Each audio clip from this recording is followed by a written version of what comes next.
You know, Marvel is in one pickle of a situation here. They've got Jonathan Majors, who is in all kinds of trouble, whether he should be or not. And that's causing them to have to rethink where all of these phases are going. Can Kang the Conqueror continue, or must they pivot? And that's why we brought in an expert to tell us who could be the replacement.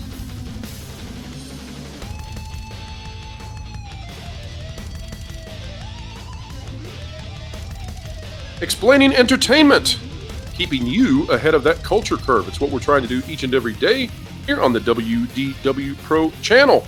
And we are at it yet again, this time hopping back over to the MCU, where problems, they are abounding, and we are surrounding those issues with the truth and with highly expert opinion, we'll say. And the expert opinion today will be coming to us from Clobberin' Time.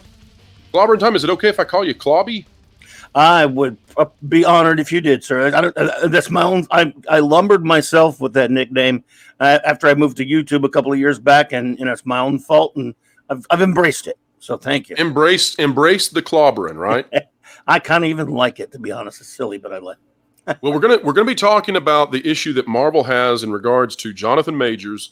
They are stuck in a very bad situation. There were reports earlier this week that they may have dropped him. We don't know that that's true, and we haven't had that corroborated yet. We also don't know that it's true that they are continuing with him. In fact, we just think that they are stuck in an awful position. We've discussed this before in a previous video with Andrew of Legal Mindset, and the powers that be did not like that video too much because we talked about what Jonathan Majors is accused of, and we're going to avoid that in this video because we don't want another warning label. But anyway... Folks, yes. As we get ready to hop in, if you like content like this, consider clicking the like button, share, subscribe, and you can stick it to the algorithms. When you click it, we're talking about that notification bell. Don't forget to drop a comment down below. This is not a conversation between two people. This is a dialogue with all of you. So hop in there and let us know your thoughts. We read them, we respond, we really do care. Now, Clobby, could you tell everybody, you know just a little bit about comic books, I believe. Is that correct? I've seen a few of them from time to time. From a distance, right? Yeah, once in a while I've tripped over one here and there. I guess I have about. I think at the age of under 2 years old, I'm very old, dude. I don't know about you, but I'm old. Well, that's a three-letter word, Clobby. Don't use that. Nobody who got old liked it. Well, as an old geek, then I add the word geek to it because before I could speak, I could say the word Batman thanks to Adam West. That's all I'll say on that. My parents have contended for years that was the first word I can say because of the Batman TV show. That's how my geekness got started. In the early 80s, I helped start the first comic shop way down here in the Gulf South and then worked for a couple, even owned my own. We have a mutual friend whose initials are VR, by the way, who told me a while back that I actually sold comics to him as a nipper. He was a young customer of mine in the shop I ran for a friend well, we won't date him how old he is, but I think you know. So when a little baby renegade came in his little renegade dye piece, did you have a sense that you were talking to a future friend and YouTuber? I had no clue. I didn't, there wasn't a little tingle in the air. No, not being a time traveler like Kang, I had no idea that he would be the future of VR. And in fact, he told me this a couple of years back. He sent me a message, popped me a message, maybe back when I first started on YouTube, or about a year or so after I started. And he informed me, because of course he's from my area, he's from my neck of the woods, that he had, neck of the swamp, right, Clobby? Yeah, down here in the swamp, yeah. And it was a very cool. Of course, he is, of course, a wonderful gentleman that we both know very well. And yes, he told me, no, I bought comics from you, and we talked about it, and yeah, it turns out. And I got to tell you, I've so many times over the years, I've run into people at comic shops or wherever, and I'm standing around, at somebody else's shop, mind you. I'm not in the business anymore, thank God. And we'll start talking about Batman, Fantastic Four, whatever it is. And they'll start talking about something in their youth. And they'll talk about this comic shop they went to back in the 80s down here. And they'll start describing the guy who worked there and what their experience was and how their dad took them there to buy multiple times. I go, oh, my God, that was my shop. It was me. You describing Isn't that me. funny, Clobby? Back then, back in the 80s, you probably were not thinking as you were running the shop. You probably didn't think about those early influences, those early memories that you were installing in people. I'll give you an example. When I was a kid, we would go to this aquarium store, and inside this aquatic pet shop, they had an open, it was like a pond almost, right? An interior pond, and they had turtles and fish in that pond, and then that pond sat in the middle of all of their aquarium displays. And as a kid, that for whatever reason, that was so cool to me and imprinted in my mind. And so I've always thought, man, I would love, to have something like that. Now, I've never attempted to install it in a home, but, that's one of those things where they probably just thought, we got to put a turtle exhibit in this place somewhere. Here's how we're going to do it. And as a little kid, that was amazing to me. And I bet there were lots of little kids who came into your comic shop and just were in awe. And there you were, just trying to make a living. Yep. And of course, I was loving I love the business. I still, to me, the business of itself, I'd never want to be in it again. But I love the art form of comics. My geekness that's probably the top of my geekness, that in Star Trek. And I just, something about it, man. And I can't draw flies, but I love comic book art. I can't tell you how art works, but I know what I love. And I just love this medium so much that I will I've been in it so much that even though it's been a couple of decades now, a few decades that I've been in the business proper, it never leaves your system. If I go, my favorite place in the world is a smelly old comic shop with, old back issues everywhere. And I just, if I go out of town, which is rare these days, I got to find the first comic shop I can and go in there. I'm happy. So takes you home. Love it. All right, Clobby, that sounds like a pedigree that's worthwhile to me. We're not even going to read the title of this article from Complex by Carla Rodriguez and Dana Haffenden, and that's just because we're being careful today. But Jonathan Majors, needless to say, is he's accused of some stuff. It's not good stuff. We don't know if the stuff he's accused of is what he did, or if the person who is accusing is crazy or mean or lying, or if it's a dirty, rotten scoundrel of a district attorney. We don't know any of that. We're not claiming to know any of that.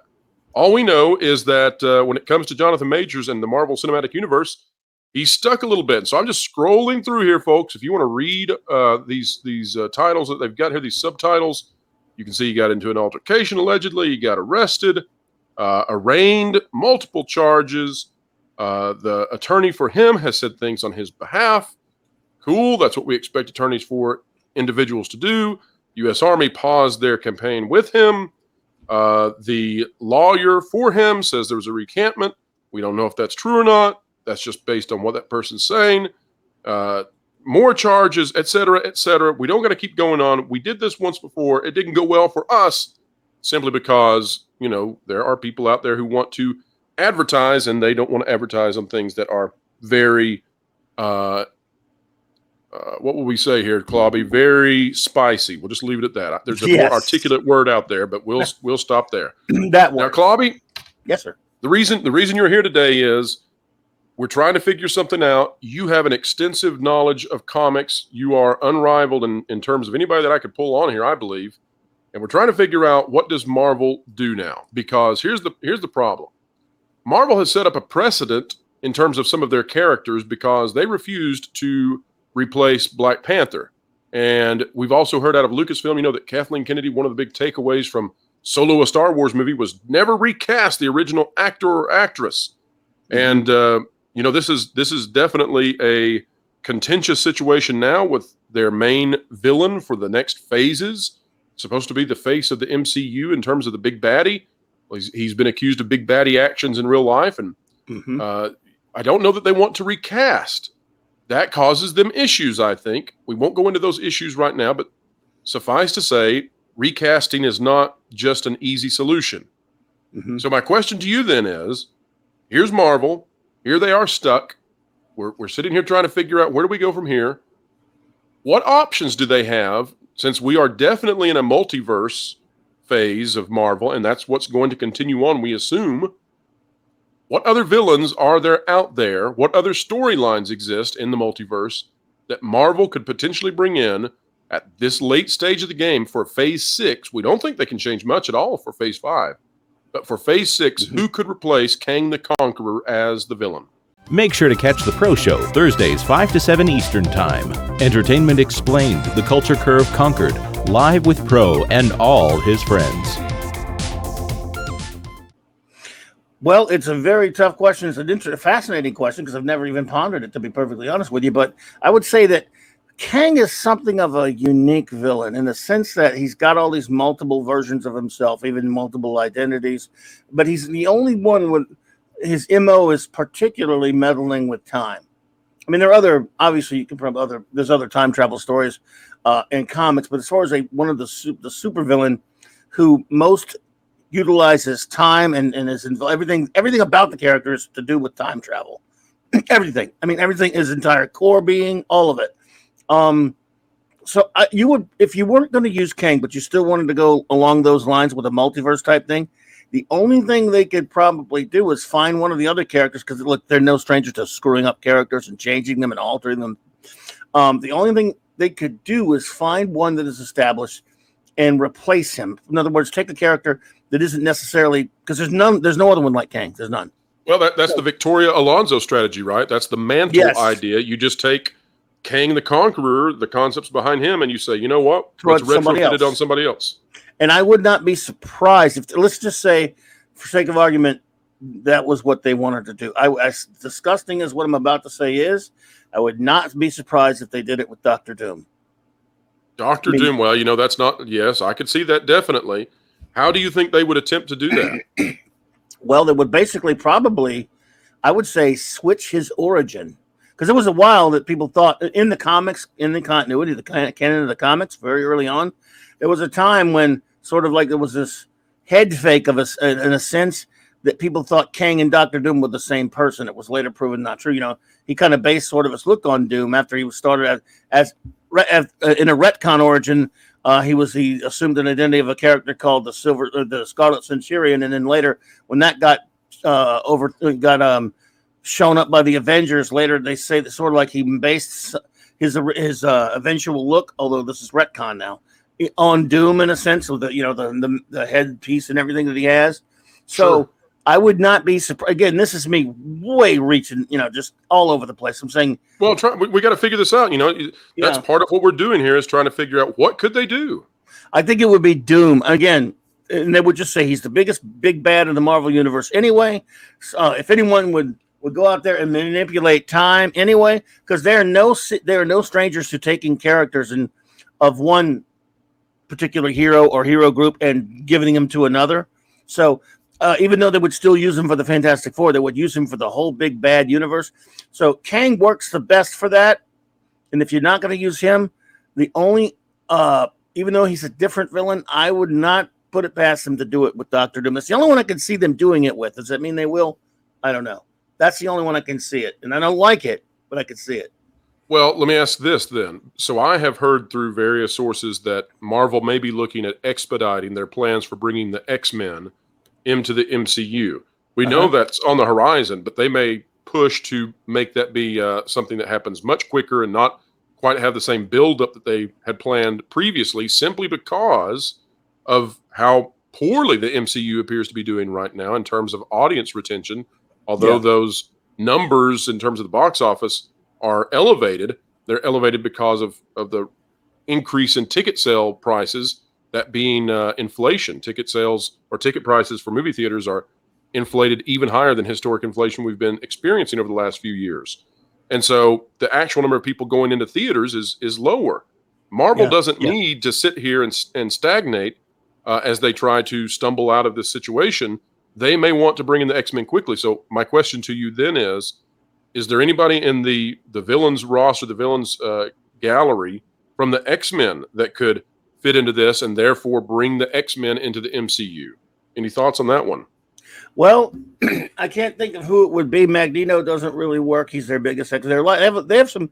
I've never thought the X-Men have had a particularly compelling rogues gallery. There's some decent ones, mind you, but I can't think of one that would fit for this. In other words, if you're trying to fit them into the Kang role.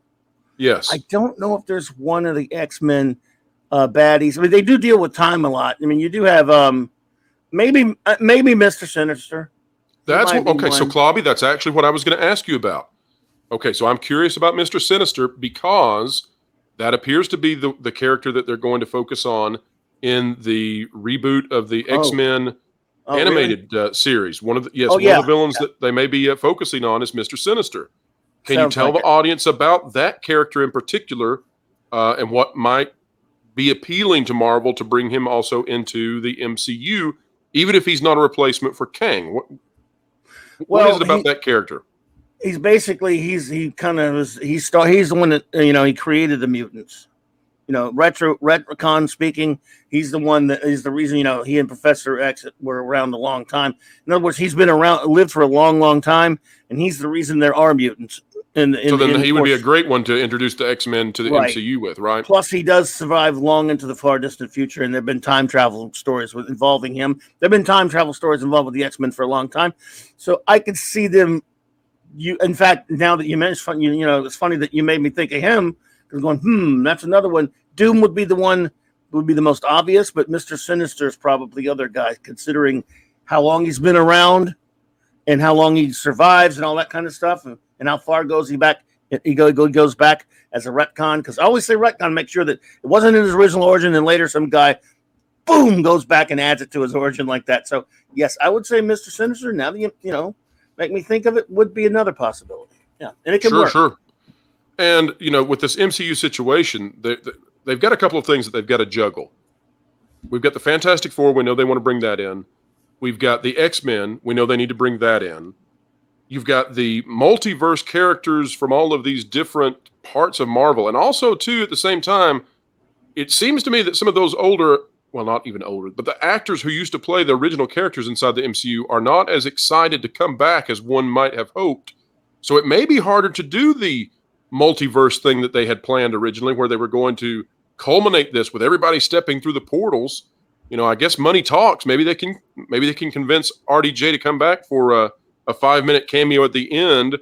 But what are you thinking about where this winds up? And we'll wind up the conversation this way. But where do you think this multiverse saga winds up at the end of Phase 6? How do they tie all of this together and maybe move on to something that works better than Phase 4, 5, and 6?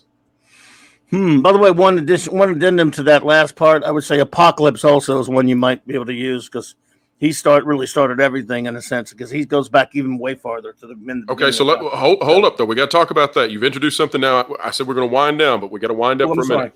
Well, no, because that's a big deal. For Apocalypse, the reason that I don't think that they'll use that character is because he was recently used in the Fox side of things before being brought in.